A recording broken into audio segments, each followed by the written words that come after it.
This is the original building that the Wright brothers had their bicycle company in. The building was moved here to Greenfield Village, Michigan. It was originally in Dayton, Ohio. The device in the front window was their wind tunnel.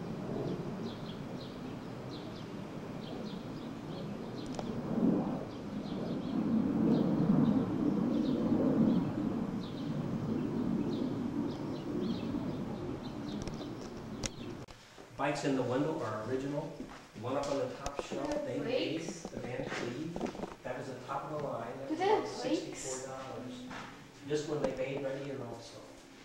Don't they even have brakes? Yeah.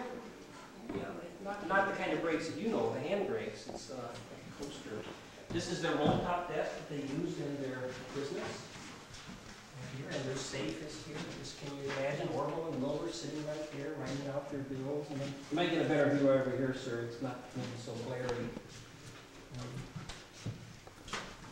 And then here's where they earn their money: repairing people's bicycles, building brand new ones, selling parts. Again, original workbenches in there. This was one of 30 bicycle shops in the Dayton area.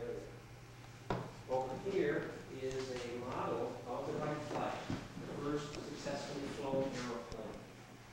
And there's a photograph of Orville at the controls. He has just lifted up from the wooden rail in the sand that they put down there at Kitty Hawk, North Carolina. That's his brother Wilbur running alongside.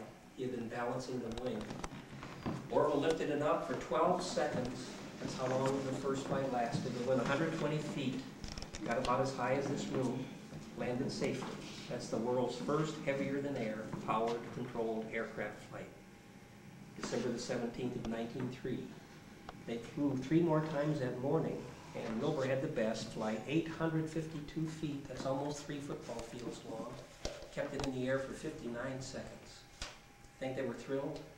You bet. You know they were. And right back here is where they made it. See our model here, the 2 orange stripes?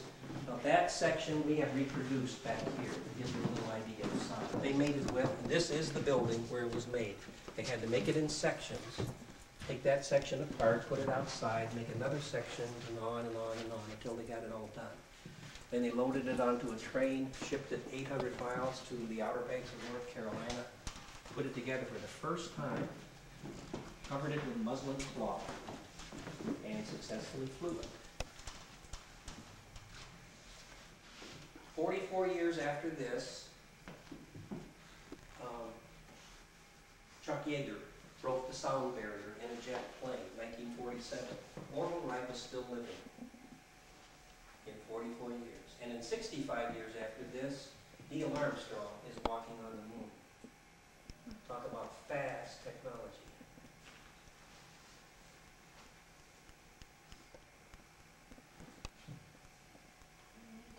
So next time you hear a jet plane going over, kids, or you're on one, think about where you were in the very building where the first airplane was made. And these are the machines that they used.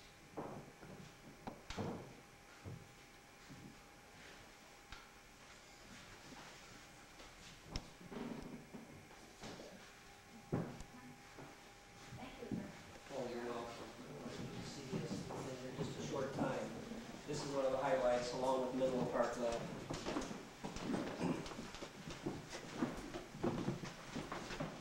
Mr. Ford bought the buildings, both this one and their home, in 1936. Orville was still living. Wilbur had passed away in 1912, typhoid fever.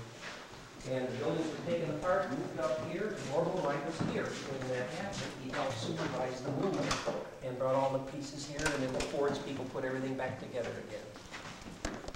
That's really cool. Thanks. That's a wonderful story. Yes.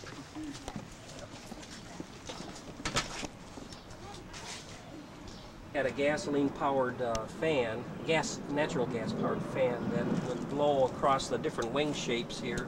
There's a weight, and if enough lift was created, then it would lift that wing up. And they would try all of those different wing shapes right over there, 60-some, I think it is, until they finally got the one they wanted. Trial and error.